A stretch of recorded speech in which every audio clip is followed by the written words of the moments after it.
Hello les amis, j'espère que vous allez bien. Bienvenue dans cette nouvelle vidéo. Pour ceux qui me découvrent, je suis Liliane Ofi. Je partage des contenus d'immigration, d'études à l'étranger bien. Alors c'est un sujet qui t'intéresse, n'hésite pas à t'abonner là, tu as la cloche de notification. Bon les amis, je viens de rentrer du travail. Je suis tellement fatiguée, vous pouvez constater mes yeux qui sont rouges parce que j'ai sommeil. À l'heure où je fais cette vidéo, il est pratiquement minuit et je suis fatiguée. Et ça fait longtemps, j'ai promis de faire cette vidéo, mais je n'avais pas eu le temps de le faire. Donc, j'ai voulu la faire une fois. Parce que le temps avance et bientôt, sera la date limite pour cette opportunité. Bon, les amis, il s'agit de la bourse de Azerbaïdjan dont j'ai parlé, j'ai fait mention sur mes réseaux sociaux dont j'ai annoncé cette bourse. Donc, je vais juste vous partager cette bourse d'études. Il y a des gens qui ont dit que Azerbaïdjan c'est un pays arabe, il faut parler là-bas.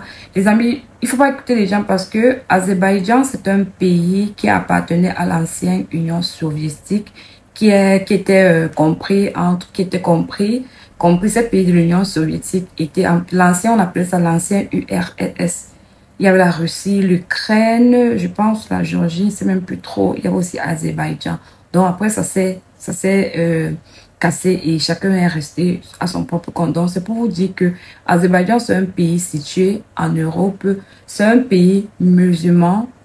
Une partie est musulmane, une partie est aussi n'est pas musulmane. Donc et c'est un pays je veux dire quoi? C'est un pays musulman, mais c'est pas un pays arabe parce que les gens ont l'habitude de confondre le pays arabe et un pays musulman. En Azerbaïdjan, quand on dit arabe, ça veut dire qu'on parle l'arabe. En Azerbaïdjan, on ne parle pas de l'arabe. Et musulman, être musulman ne veut pas dire que tu es arabe. Parce que même en Afrique, on a des musulmans, mais ils ne sont pas des arabes. Donc, il ne faut pas que les gens comprennent ça et induisent d'autres en erreur. Donc, pour ceux qui peuvent postuler pour cette bourse, je vous encourage pleinement parce que vous connaissez les conditions. Les conditions, c'est que vous avez l'argent de poche chaque mois, votre scolarité n'est pas prise en compte et ils vont payer votre billet d'avion. Donc, si vous pouvez postuler, allez, n'hésitez pas, je vous encourage et je vais vous montrer ça je vais vous montrer comment faire pour appliquer derrière mon écran. Donc, pour ceux qui auront des questions, n'hésitez pas de les laisser en commentaire et aussi, si vous avez, n'hésitez pas aussi de regarder la description pour le lien pour lire toutes les recommandations de ce que vous allez lire tout à l'heure. On se prend derrière mon écran. Hello les amis, nous sommes sur le site pour la bourse de Azerbaïdjan. Vous voyez bien, c'est écrit Education Grant Programme 2024-2025 Academy here. Donc ça c'est pour l'année 2024-2025 et vous voyez que c'est lancé par le ministère de la Science et de l'Éducation et le ministère des Affaires étrangères de la République de Azerbaïdjan. Donc voilà le nom de la bourse. Scholarship Call for Nomination Scholarship Program for Foreigners founded by the government of Azerbaijan. General information. The Ministry of Foreign Affairs and Ministry of Science and Education of the Republic of Azerbaijan are pleased to announce the Hede Aliyev International Education Grant Program for 2024-2025 academic year. Donc ça c'est pour l'année académique et c'est pour une année de 5 ans. Vous voyez. Et ils disent que annuellement il y a 100 étudiants internationaux qui bénéficient de la bourse d'études, de la bourse d'études et the citizenship of the following country are eligible to apply. Donc les gens de cette nationalité, les nationalités de cette association sont éligibles. Et quand j'ai regardé les différentes nationalités, il y a plein de pays africains qui figurent. Maintenant, on dit la bourse c'est pour le programme de bachelor, c'est-à-dire le programme de licence. Qui va de 4 à 5 ans. Il y a aussi pour le programme de médecine qui va de 5 à 6 ans. Il y a le programme de master qui va de 1 an et demi à 2 ans. Et medical residency programme qui va de 2 ans à 5 ans. Et aussi le programme de doctorat qui va jusqu'à 3 ans. Maintenant, il y a aussi, on dit, les courses préparatoires, ça va de 6 à 1 an. Ça va de 6 à 1 an et ça dépend de de l'école, de l'établissement. Maintenant, quels sont les bénéfices de cette bourse d'études? On dit ça prend en compte quoi? La scolarité de son fils en langue préparatoire et les cours de préparation de la langue pour ceux pour ceux qui vont venir pour la licence, le master, pour la médecine générale, pour la médecine de résidence et aussi pour le niveau doctorat, pour ceux du doctorat. Et maintenant, les études, est-ce qu'ils payent le billet d'avion? Oui, ils payent un billet d'avion classe économique jusqu'à Bakou, Azerbaïdjan, de ton pays jusqu'au pays, jusqu'à Azerbaïdjan.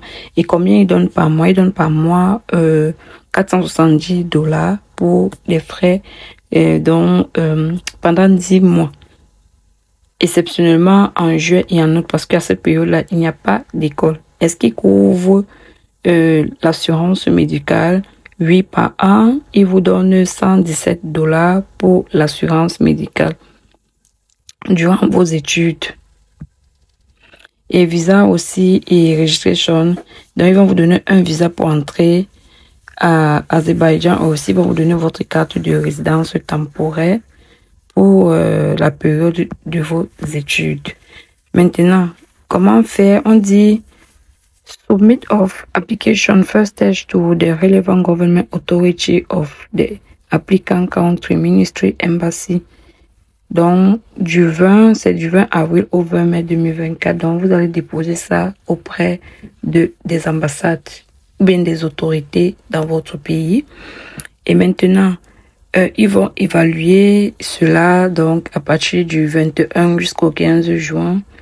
Ils vont évaluer cela et registration of applicant second stage. Donc, maintenant, si vous êtes sélectionné, vous allez aller au deuxième stage.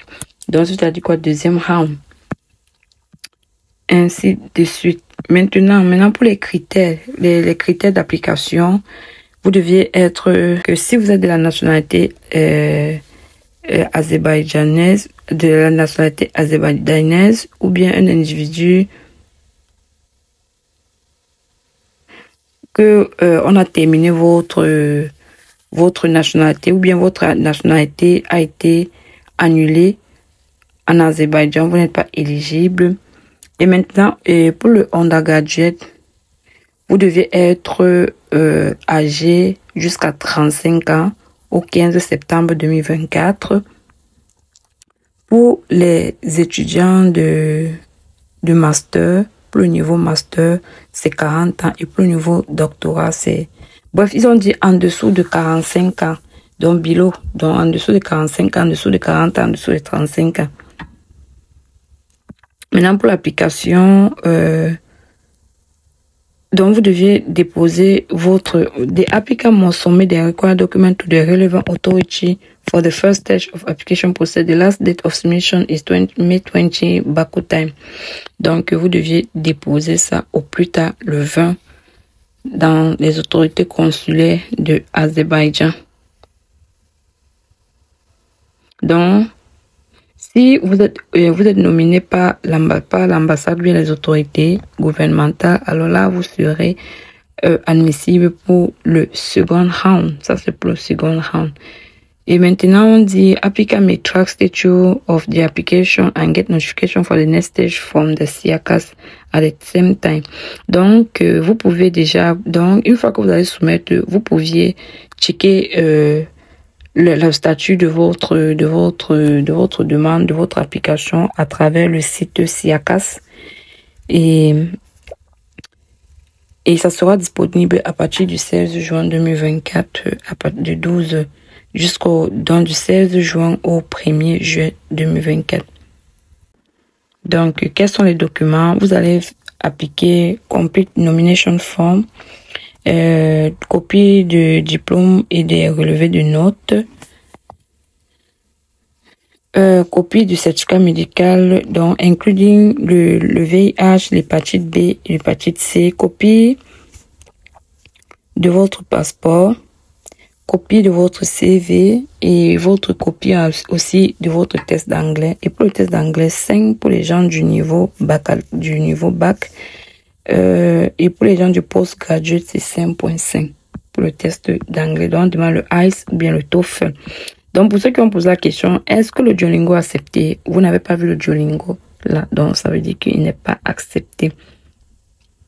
Maintenant, on dit, les gens qui veulent étudier en russe doivent montrer, doivent montrer une preuve qu'ils maîtrisent la langue russe. Ceux qui veulent étudier en turkish doivent montrer, et ceux qui veulent étudier en Azerbaïdjan doivent montrer le test d'anglais, de russe, anglais, turkish.